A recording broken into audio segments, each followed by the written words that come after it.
Hey guys, Neely here. I am coming in for my first of the month freezer cooking week, although I don't have a ton to do because I got a really big head start with my end of the month cook up that I just did in the last half of the week or so.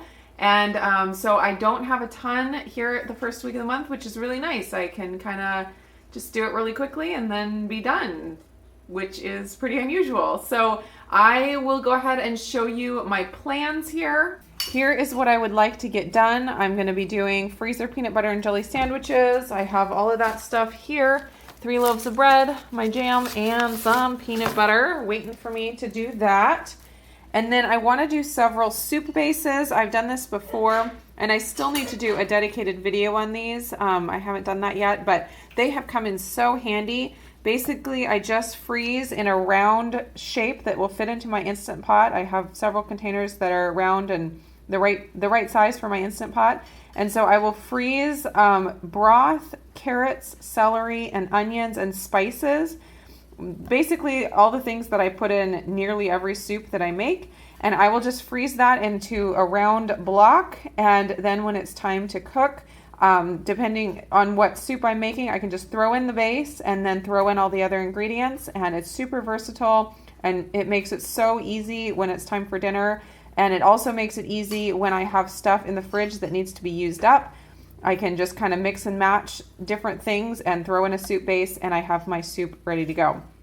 So I just ran out of those recently, and so I need to make more. I have a lot of broth in the fridge right now that I need to use, so I will see how many I'm able to make with all of that broth that I have.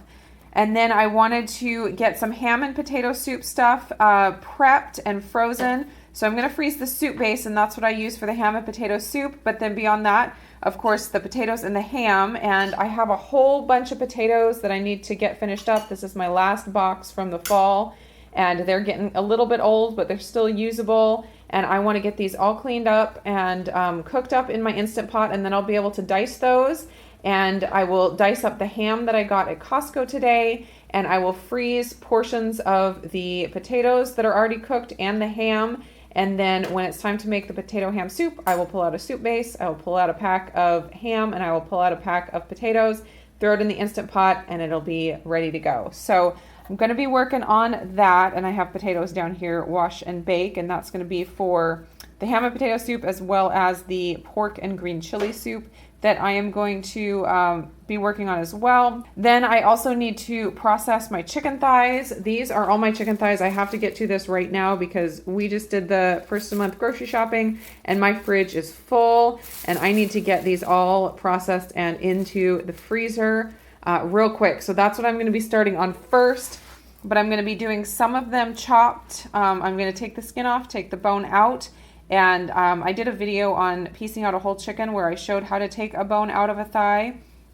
And I use scissors to chop it up after that. And after I take the skin off, of course.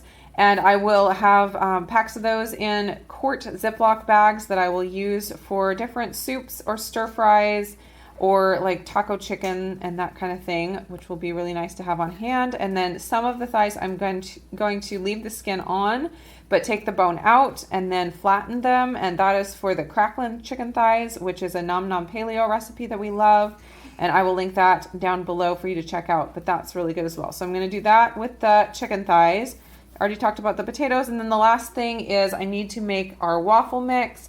I still have 1 bag in the freezer from last month, and so I need to add about 3 or 4 bags to make it through the rest of the month because I do about 1 of those a week. So I have my sunflower seeds and my arrowroot powder, arrowroot flour here that I use for that. Usually I use sweet potato flour, but they were out of sweet potato flour today, and that's cheaper, which is why I use it, but the arrowroot works just fine.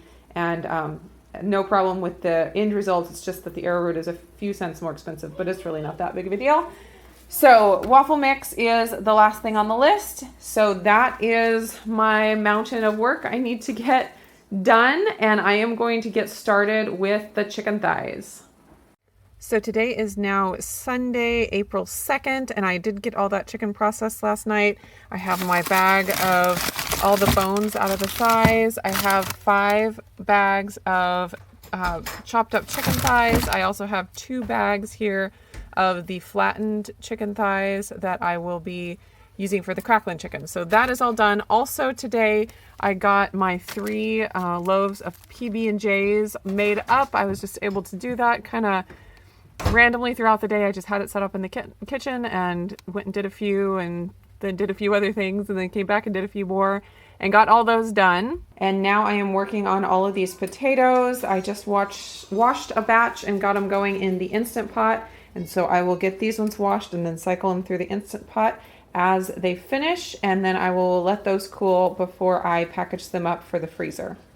I am making good progress on my list. I have the PB&Js done. I still need to do the soup bases. I'm working on the potatoes so I can do the ham and potato soup stuff, and the soup bases go with that as well. The thighs are all done.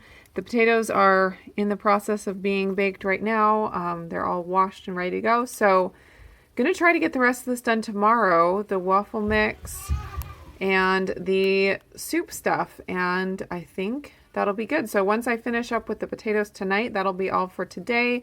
And then tomorrow's Monday, and we don't have anywhere we need to be, so we should be able to get, or I should say I will be able to get the rest of this stuff knocked out. So here are all of my potatoes that I got chopped up and ready to put in the freezer. I have, 9 bags?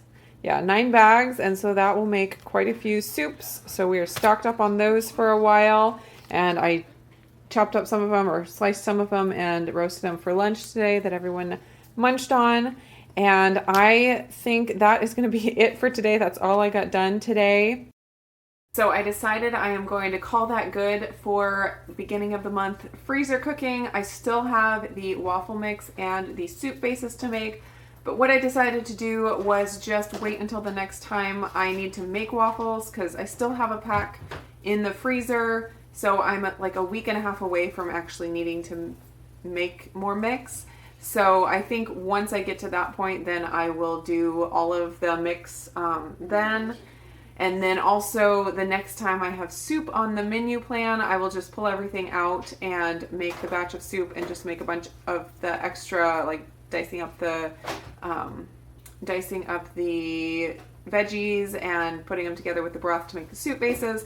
I'll just do that then. It kind of makes it easier to spread it out a little more. So I am good for the month of April, and yeah, I think we're pretty set. So thanks for coming along on all of this freezer cooking fun. I hope you guys enjoyed it, and I will be back again soon.